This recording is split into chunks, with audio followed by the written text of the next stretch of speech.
Welcome to the Customer Wins podcast, where business leaders discuss their secrets and techniques for helping their customers succeed and in turn grow their business. Hi, I'm Rich Walker, the host of the Customer Wins, where I talk to business leaders about how they help their customers win and how their focus on customer experience leads to growth. Our past guests have included David Knock of DocuPace and Jerry Murphy of Arcus Partners.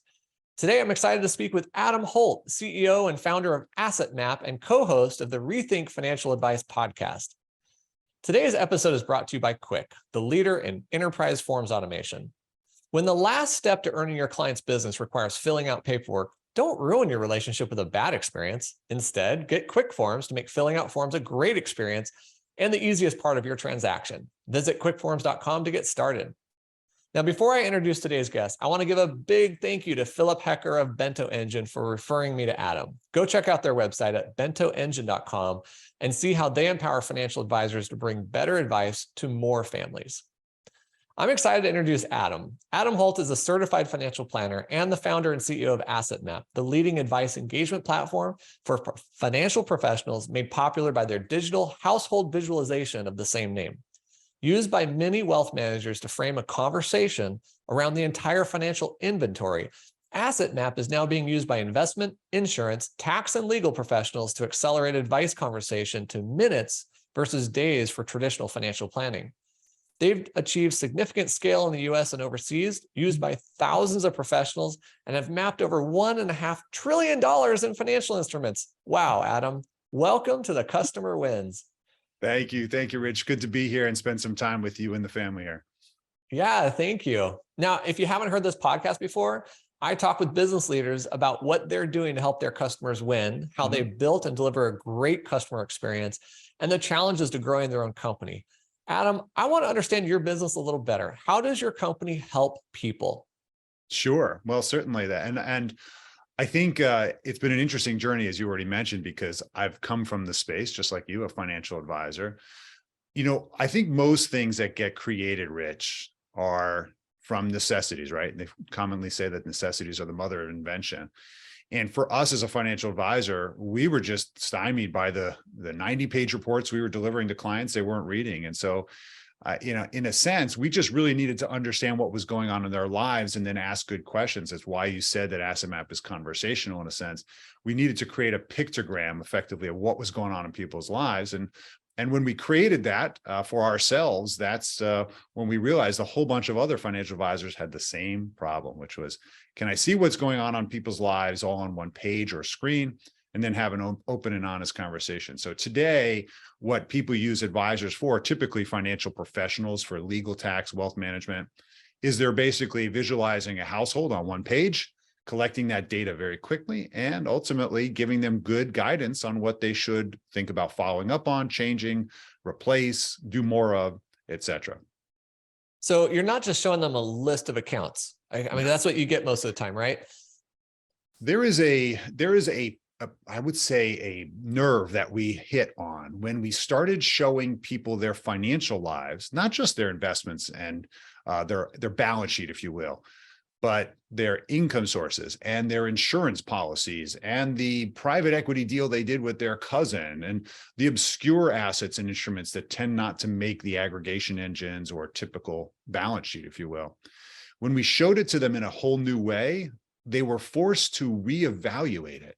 So it turns out that looking at a complexity in a new way, like a puzzle rearranged, forces you to ask questions. Wait, does that need to be there? Is that intentional? Why is that there? Do I really understand it? So it turns out that just looking at information differently, I think engages a whole different level of, question as well as learning. So from a financial literacy standpoint, it's just gotten people so engaged around the conversation of, are we doing the right things?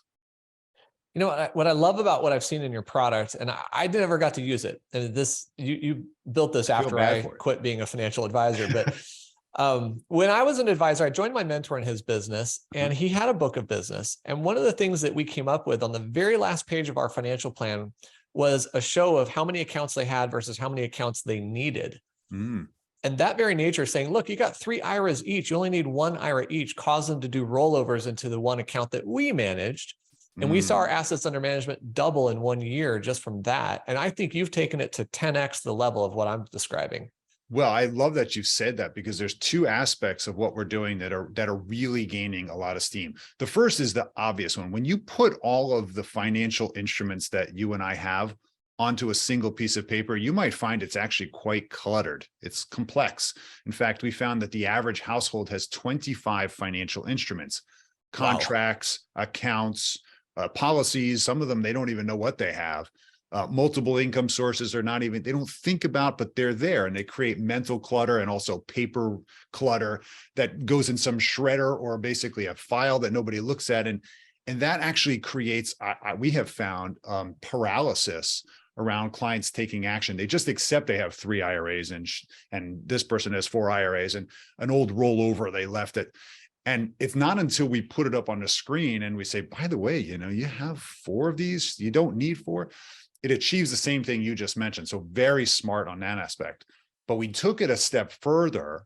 And for those people who don't have certain financial instruments, we can also overlay what your peers have that you don't have. So if we see a situation where a significant amount of resources are in one person's balance sheet and the other party has nothing, right? Typically, we tend to see a mismatch. That's very obvious visual.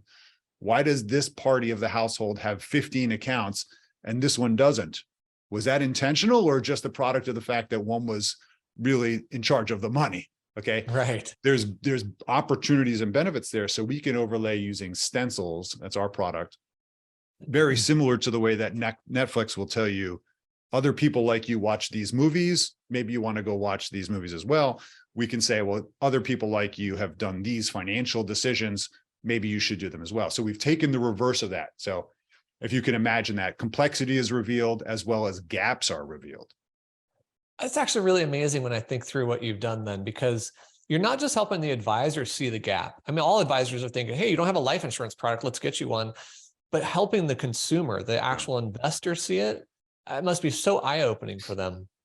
Well, it takes us out of what I would say, and I say this lovingly as a recovering financial planner. I'm still a CFP to this degree, to this day.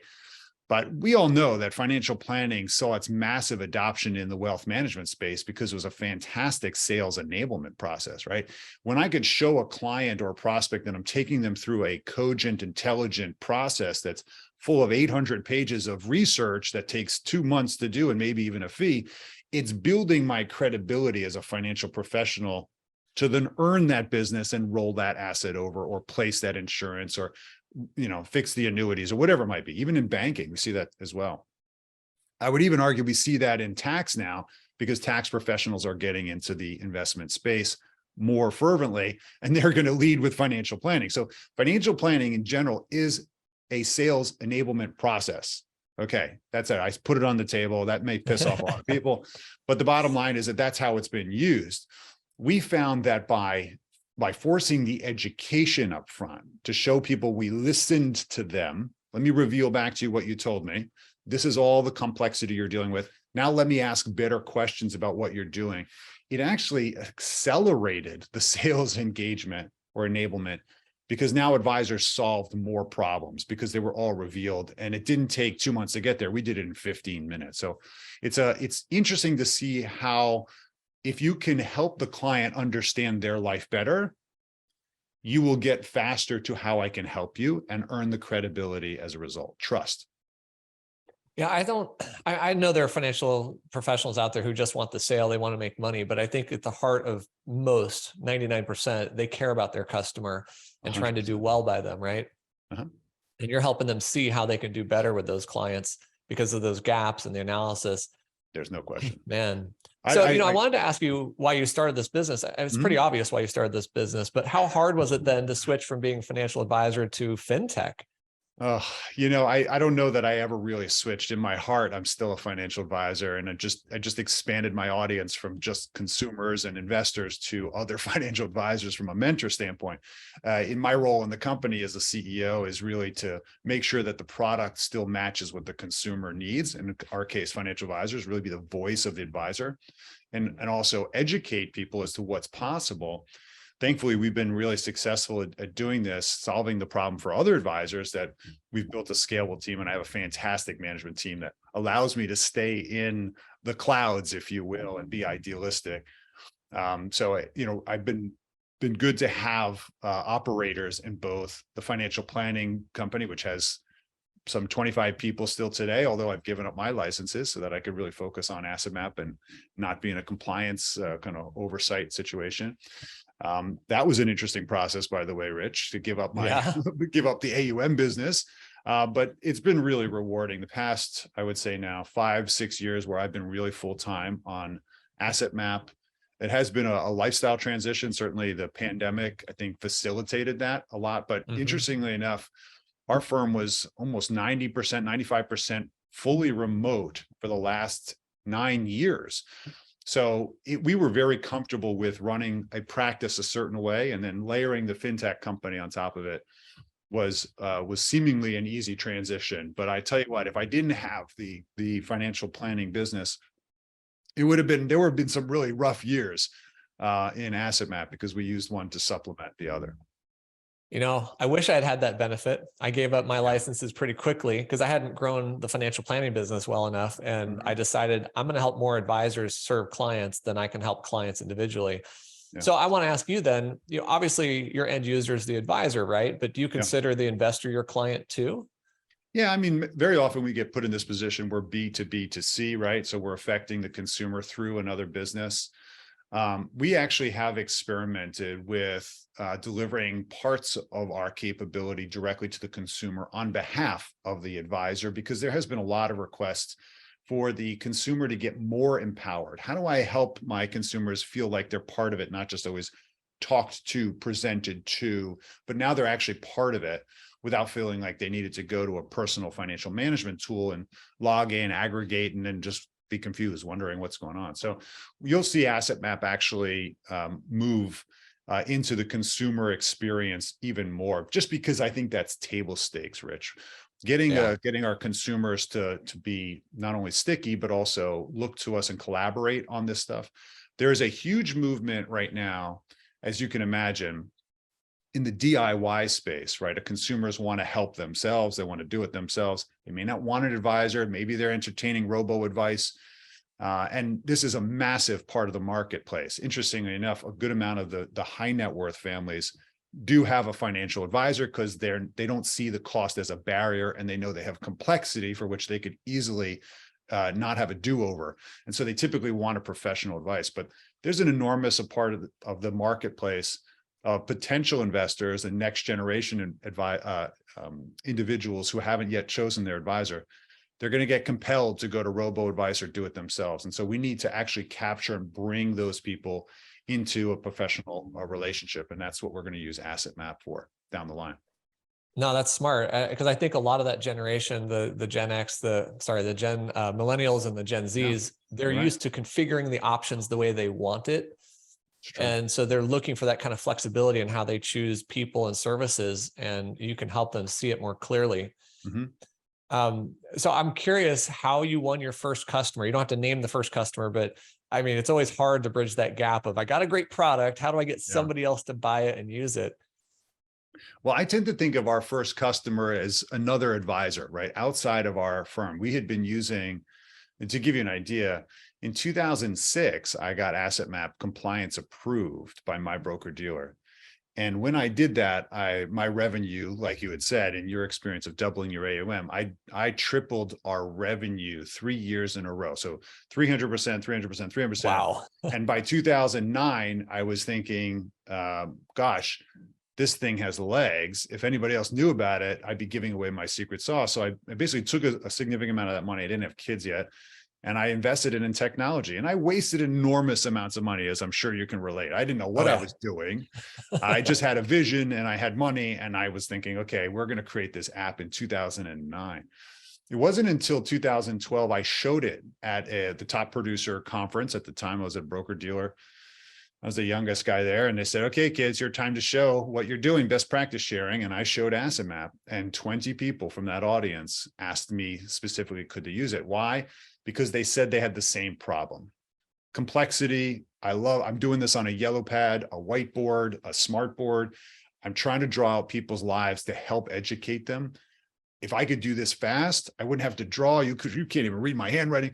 If I could do this digitally, this would be fantastic. And so we allowed, it was actually 2012, February. So it's our 11th year. I just went back to this event just last week, ironically, and met a lot of those people who started with us. And that basically exploded to 90 by the end of the year. And the next year was 300 advisors. And that community literally grew us virally until their enterprise actually did a full enterprise deal and gave it to all their advisors. So Wow. it put us on the map in many ways as a keystone customer, but we had proved it time and time again. So we had really strong metrics that showed that advisors who used Asset Map made 30, 40% or more revenue sitting next to the person who wasn't using Asset Map, same kind of length of time in the business. So I think what's been interesting to us looking back now that we have all that data for 7 years now, that what really is interesting is that if you deliver a great customer experience, you will make more revenue. And that's really, I think we tend to think of customer experience as that's a nice to have fluffy thing. No, it yields directly to your top line revenue and recurring revenue. And we've actually proved that. And I think that it's important that your customers and our audience here really thinks about what it means to them on the bottom line. That is a theme that I talk about a lot. Gartner Group, Microsoft, they've both done studies year after year demonstrating that if you improve your customer experience, you will improve your revenue. Yeah. We've done it in our own company. Our customers are growing by 7% versus 2% in the industry year over year. Right. And I'm not trying to take credit for that. I'm saying they're focused on an excellent customer experience, and that's why they're growing. Yeah, I'm sure, and a very clear pain point, because what Quick does is very clear. It's not obscure, and there's enormous opportunities to have leverage here. Can you tell my wife that? She can't explain what I do yet. Well, just have her watch the podcast. I mean, that's perfect.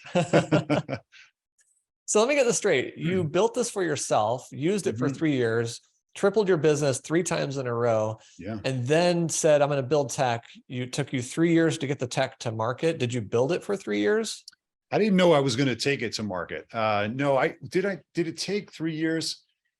It probably, yes, actually, that's true. I can't believe I didn't think of it that way. Yes, it took 3 years of me funding this pet project on my own, funded by my own growth. So thankfully I had the business revenue but we were making the money back so fast, it made sense to invest in our own technology. It wasn't until 2012 that we actually showed it, and I think had the capacity to say, maybe let's test this with this group. And I 90% of the room actually signed up. So that was our first, I think, validation, as you know, because we're constantly looking for, is this really going to work as much as we think it's going to work? And we did have that validation. People were actually willing to put real capital behind it in the form of dollars. I don't know that it was always intentional. And there are a lot of people that reach out to me. I'm sure you can relate to this. Said, should I start a technology company? I've got an idea. I tend to be pretty much, unless you have the capital and a forgiving spouse and family, I don't know that I would make that move, especially if you're going to give up a profitable business. But I think that it's definitely been, we've been very blessed and lucky that it has worked out. Never it works out exactly as you think it is, right, Rich? It's never, the path is not quite as clear as we think it is when we start, but it's been very rewarding. I really encourage people to become entrepreneurs, but if they say tech, I say, look, minimum 6 figures. And you're going to build it 3 times, once to prove it can work, once to make it work, and the 3rd time to make it sellable for a customer to use it. But you're also saying something I think is really fascinating that's typical of entrepreneur journeys, is that you built this for yourself, not really thinking you're going to give it out. I built forms for myself, never thinking I was going to give it out. And when you hear people say over and over, I want that, I need that, I'd pay for it, then you're like, well, maybe there's something here we should go after. Yeah, that's very true. Very true. So do you think you've helped your customers or any of your customers triple their business? I've been told that has happened. I literally was just looking at testimonials this morning. This gentleman in Canada said that he's brought in $12 million in new assets in the last 3 months using Asset Map. He's just blown away by it. So The interesting thing about all of our tools and technologies is it's really all about, what people will use, right? I think a lot of us buy gadgets and tech and so forth aspirationally. We think, oh gosh, if I could this would be great. But then we find a lot of people just don't use the tool at even a fraction of what its capability is. And I think that the key is, I have seen a lot of people buy technology and not invest in the training and the commitment to action. It's no different than the Peloton or any type of thing that's supposed to improve the quality of your life. If you're not using it, not training on it, not learning how to use it, it's just going to sit there and gather dust. Interestingly enough, a lot of advisors have shared with us that they just use our data gathering function. I can send you a link, or I could send it to 1,000 people right now, and in 15 minutes, they can give me their full fact find, and I can have it on my phone in 15 minutes, a full asset map. Like, that's pretty amazing, when typically it used to take either, okay, put in your credentials for 15 different accounts and they're half broken, or it's bring me a shoebox of 500 documents that I know you don't know what's in there. It's going to be going through your junk mail just as much as your statements. And both of those processes are just a waste of time, as you know very well, Terrible. from automating forms. And for us, we figured out how to do it where the consumer lives. Some of our advisors, they literally just use the phone discovery tool, and they just send it before the meeting, and they walk in and the full fact find is on the screen visually. They're like, that's good enough for me. I don't need to know that you could do planning and you could do cash flow modeling and you could do AI behind the scenes, which we can do. They're like, 2% of the tool works for me. I'm just going to make money from it. So I kind of go back and forth with, do we continue to build more robustness of the tool, or do we double down on the one or two things that are just really differentiators? And it's tough to make that decision. I'm sure you can relate. Oh yeah, no, that's a very tough decision. You got to constantly think ahead for that. Hey, I'm curious on a different level, Adam, having been a financial advisor, building a FinTech company, you're obviously successful. How has this all changed you? I don't know. I think I want to say I've gotten more humble. I'm not sure everybody agrees with me, but I'm older. Of course, that changes. I'm pushing 50 now, and I've got an 11-year-old, and I've really been critical in my own financial planning business to be present. And the way that I defined that, Rich, is that I take my kid to school every morning, and then I come to work, and I'm home at 5:30 every day, no matter what fire's burning, or I've really cut back on travel extremely, especially pandemic helped me with that. But I'm very present. I'm home every weekend. I'm not working. And so I have set that precedent for the entire company, but we know that we shut down at 5:30, unless there's obviously some crazy emergency. But the point is we've really tried to focus on work-life balance even before it was popular, and certainly before we probably should have been doing it and treating it like a lifestyle company instead of a fast growth company. What it did, though, is it created fantastic loyalty and I think staying power of us. None of us really burned out. And I think that's what it's kind of codified that for me, how important it is to make sure that there's two parts of your life, not all company all the time. Granted, I'm the person that works as soon as the kids are asleep, 10 o'clock till midnight. I'm working again because I have to catch up like everybody else on all the emails I didn't write all day. But I think it's really afforded me great relationships with my family that I probably could have easily have ignored. And I think at this point, I probably would have been in my third family if I didn't really focus on them, as some of our peers are. So that's one of the things I think it's really changed, and I think evolved for me, is recognizing this work-life balance. I love that. That's so hard to achieve and so rewarding when you do. Yeah. Let me switch gears a little bit more. Sure. I have been really interested in artificial intelligence. I've played with all sorts of tools for the past 6+ months. I'm curious, and I don't want to go too far down this rabbit hole. I'm curious, how do you see artificial intelligence changing or impacting customer experience? Well, you can't go very far these days without running into the ChatGPT conversation. And I know that's really been dominating a lot of people's, conversations of amazement. I think when I started seeing that, probably not unlike yourself, I was thinking to myself, oh my gosh, we're in real trouble. And then I was thinking, oh my gosh, the people who don't recognize this are in real trouble. And then I started thinking, how am I going to implement this like tomorrow? And so I think there's an element of the AI, artificial intelligence, that is very compelling on the customer experience side, especially when it comes to answering questions that AIs can probably answer in chat.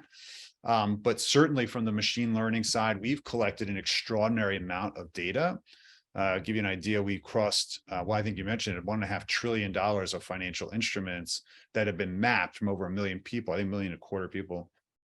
There's clearly some big numbers in there. Financial instruments is everything from assets, liabilities, income sources, insurance policies. You put all that in a huge pile, and it's a big pile of money. The challenge is that a lot of advisors don't really know how to monetize that. We can now actually tell people using our business intelligence tool where every one of those pieces of financials is buried, down to the person, down to the individual. And we're using machine learning now to try to say, are there conditions of financial health that are obvious, would give me a reason to go and talk to somebody? We're also using AI in our own platform. We're using an early version of it. I would say it's more algorithmic than AI. To tell people what's their financial health in certain conditions. Like, God forbid, if you passed away yesterday, would your family be able to keep the house? Red light, green light, yellow light. Make it really simple for me so I can bring up the conversation, kind of like my engine light dashboard, the tire pressure's flickering, and I better pull over, So I'm really curious about what's going to happen in this space. I think we must implement this. I do not think it's a nice to have. I think it's a must have. And I think the reason is because there are going to be direct to consumer financial products, robo advice 4.0, I call it, that are going to enable an enormous amount of capability, answer every question about a 401k and an IRA and a deferred comp and a life insurance and some obscure stuff that we have coveted as our unique knowledge or expertise.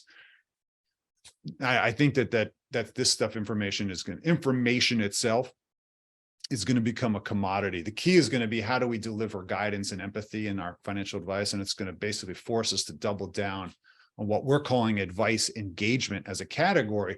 Basically, how do we apply the original AI, which is advisor intelligence in real time? Because that's going to become the real differentiating factor. How do I help guide you and make good decisions that based upon what you really care about? Where we think AI will have a challenging part of way of I think breaking into. So that's my take on AI. I love the technology, scared to death of it, but know that we need to take some action and implement it into our workflows. I love something you said about advice engagement movement, because it really reframes how advisors can think about what they're doing in their business. It's about how do you engage in order to be in a position to offer your skills and what you know and how you can help people. Yeah. So I love that term.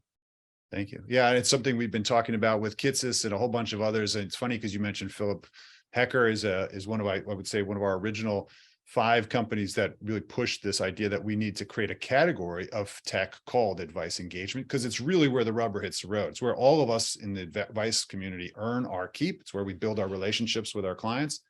Most of the tech is really back office, as you know very well. Automating the back office of execution has been a lot more obvious than automating the front office of engagement. And the challenge is that you don't want to use technology to replace the human advisor. You want to accentuate the advisor by eliminating the work that typically interrupts our delivery or takes us away from putting time into the client. I mean, Quick is a great example, because if I could eliminate the time it takes for me to execute forms and processes that are repeated, it gives me more opportunity to spend time with the client, which is what they really want anyway. They don't want to be spending time doing administration. They want more you. They don't want more tech. Okay, so the key is, how do you deliver more advice and engagement and humanity and et cetera, et cetera. I think you know the point. And that's really the key, we think, in terms of differentiating the human versus the robo-advisor. I think of what my mentor taught me in financial planning. And he said, I don't care what the plan says. We have to revisit it often and make adjustments to it. It's like you're going to drive from Los Angeles to Las Vegas. You have a map. You don't just close the map and hope for the best. You might get a flat tire. You might need food. You might need gas. You might have a detour. Yeah. And I even remember the first Monte Carlo simulations I was working with, I discovered that the linear idea of save $10,000 a year for the next 40 years or something was only a 50-50 chance of hitting your retirement. Yeah. And so those are the points I think where you really can engage on the advice, and products like yours are really accentuating where those points exist to have those conversations. Yeah, I love that you said that. And obviously being an asset map, being a, we'll call it a geo or spatial reference concept that comes actually from work I had done even in college of understanding data visually. I think that we can all pretty much relate to this idea that life is uncertain. We are obviously have some goals in mind that we can change our minds over time. So basically putting our faith in a massive business plan for the next 40 years and saying that's how we're going to execute our lives is kind of silly. If I can get very quickly to what can I do today? I can do a push-up today. I can walk today. I can eat healthier. It turns out that it's the actions we take every day that get us to our destination. And so that's why we focused a lot more on what are you doing right now? What could you do better right now? Let's do planning in 30 seconds and then figure out where we're going to go long term, because I need the flexibility to change my mind, because life's going to change it for me, or maybe my partner will change it. The point is that we need to stay flexible, and we really can't control the past or the future, but we can control what we do today. And that's the key to why we're approaching financial planning in this very present mindset. Nice. Adam, as we wrap this up, I do have another question, but Okay. How should people connect with you? Well, I think the best way to connect with me is probably on LinkedIn these days. That's where I'm spending most of my social media time. Of course, they can hit their website at Asset Map, but please reach out, connect with me. I love connecting on LinkedIn. We use the direct messaging all the time. And of course, if you get an opportunity to follow our podcast, or where we really just mix things up, we love what you're doing, Rich, and we wish you the best of luck on this. And Rethink Financial Advice has been our opportunity to give back to the community and challenge the status quo. Yeah, I really like the style of your podcast. I listened to the retrospective and I was like, oh my gosh, I forgot about all these things that happened last year. And then I was listening to the one where you have Libby on talking about don't ask for referrals. And I was like, whoa. And there's a total shift in perception. And then you guys take it offline and start talking about it, which I thought was brilliant. Yeah, so I appreciate what you're doing with that. Thank you. That's right. Great feedback.